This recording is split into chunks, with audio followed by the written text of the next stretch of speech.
you will be cared for at Health First Community Health Center. They provide services to all patients regardless of the ability to pay. They offer a sliding scale discount program to all those that qualify, which is based on income and household size. Same-day appointment available and walk-ins are welcome. Call for your appointment. 1-877-667-7017 at Health First Community Health Center. Your health is their first concern. If you're thinking about a new sofa, then you need to head to Brantley Furniture in Princeton. They have a huge selection, and you can get a sofa set as low as $5.99. Come in and get the sofa you want at a great price. They have bedroom and dining room furniture, accent pieces, signs, pictures, gift items. They have baby furniture and gifts, a baby registry, and a bridal registry. They even have 12 months same as cash and new arrivals every day. Be sure to follow them on Facebook for updates. Brantley Furniture, located in the heart of downtown Princeton. 1580 103.3 WPKY. Good morning. Time is 8:39. We are joined this morning by Miss Dana Hobby from the Health Department, Pennyrile Health Department.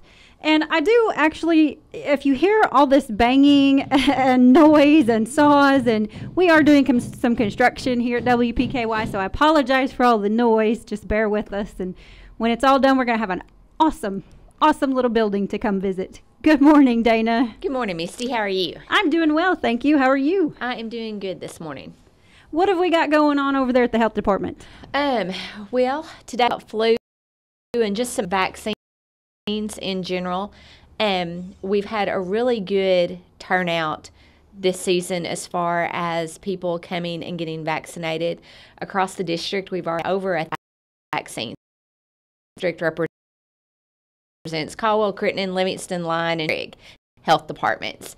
We still have a few vaccines. I don't have a whole lot, but it's still not too late to get your flu vaccine. As far as last, just a horrible season for the flu. I don't remember the numbers on how many we had, but it just seemed like the flu season started and hit and just continued right up into flu season. This year, as far as lab confirmed cases for the state of Kentucky, we're already at 104. That doesn't count in the doctors who do the rapid test, which is what primarily most physicians do, and those don't get reported to the state. And part of the reason is for lab confirmed, you have to have the culture, which takes days to weeks to grow to get the results. So the actual numbers of flu cases are probably substantially more than what is reported. Okay, I did not know that. I mean, the flu is the flu, so when we there's actually probably a lot more. I see. And so the 100 that are reported, is that an average? Is that normal? What? Starting the season, I would say 104 is probably normal. I mean, we're getting close to December, so it's not like substantial. Whereas last year, like I said, I don't remember the numbers, but I just know last year was horrible. Of course, with the flu vaccine, it's not 100% guarantee that you're not going to get the flu, but it is the best protection we have out there.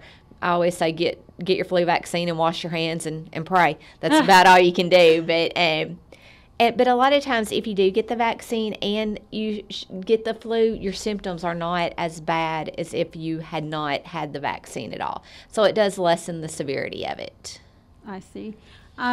So as far as the everybody, I guess, is susceptible. And I know, but isn't there like a certain age group?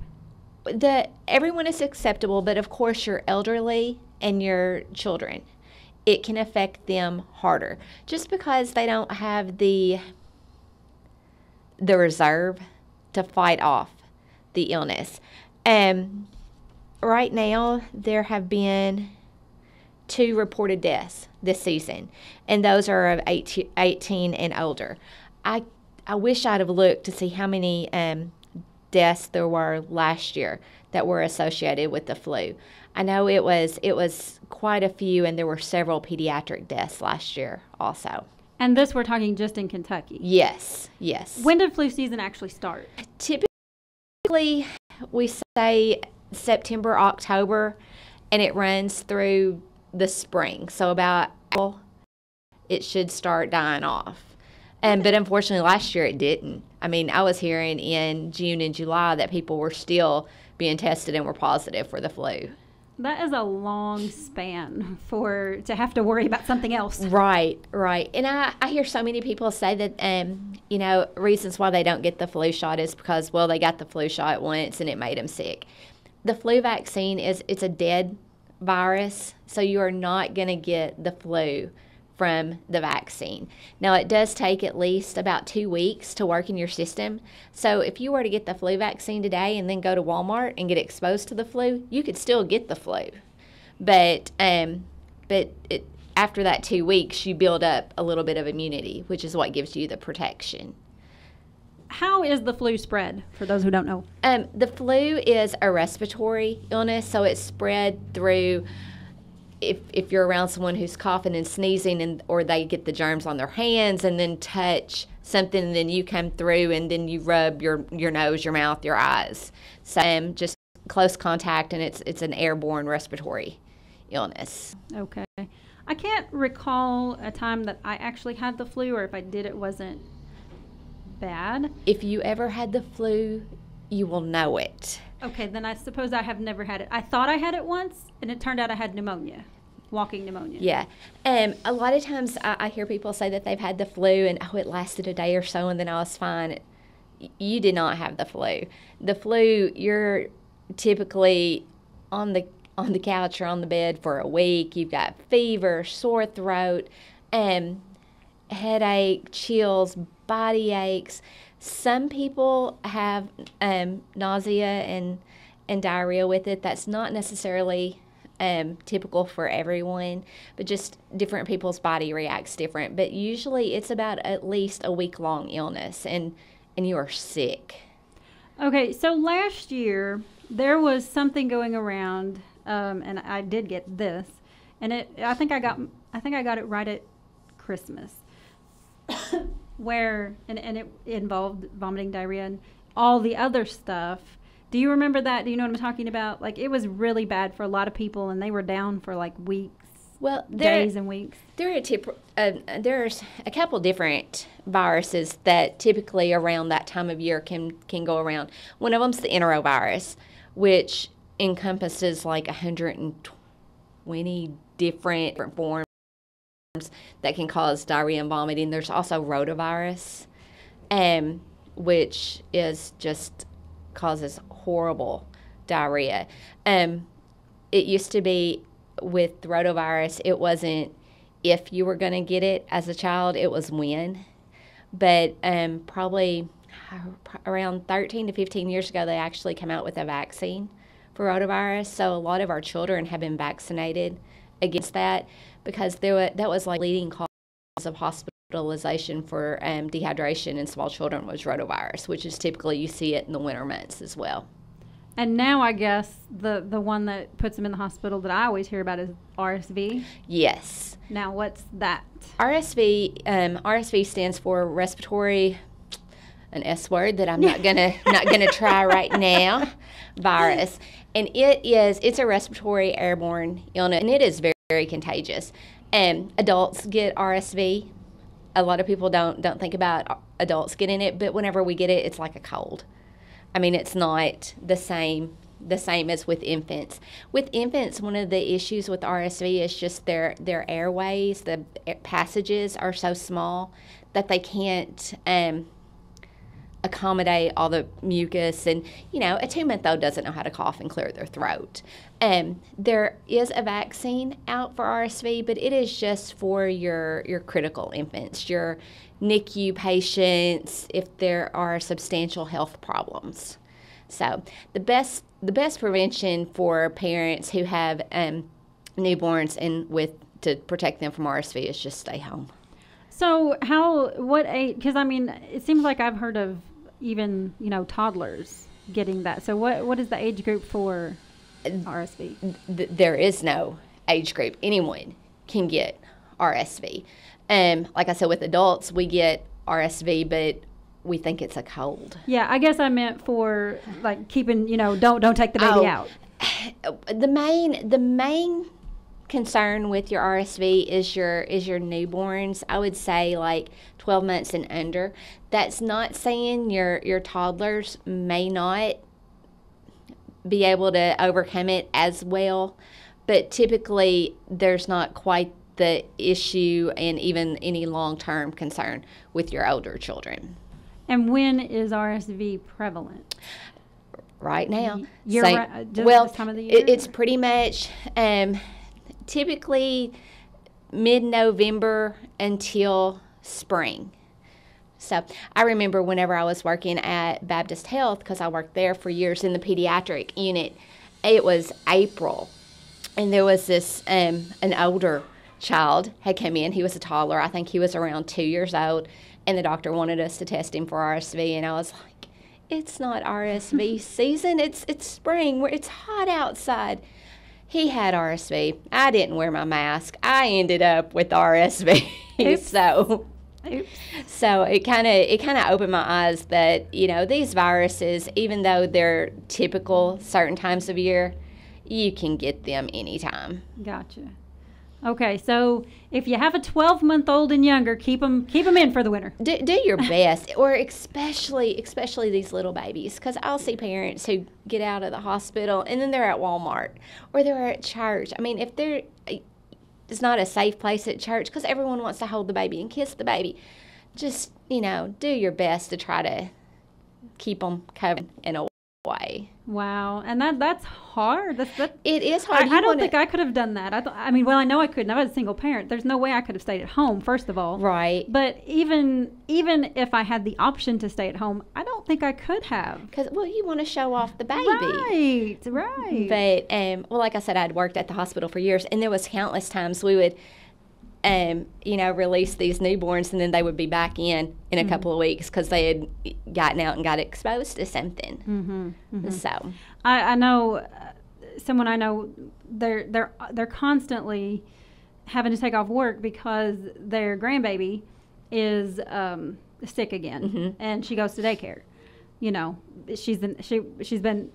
She's probably a year old now, but she's been to the doctor like weekly since she was a baby. But mom has to work, and what are they supposed to do in those cases? Well, what my thoughts on daycare is, of course there's so many people who don't have the option to stay home with their kids, but a lot of times with daycare they'll get exposed to all the different germs, and then by the time they're school age, they've built up some reserve and some immunity for it. So, even though it's kind of catch-22, they're sick a lot now, but it kind of helps to build immunity for later. Right. So the ones that are keeping them in as babies, they're going to have more problems when they get to school because they don't have... Possibly, because, you have these kids that haven't been exposed to anything, and then you get in school, and, then you'll...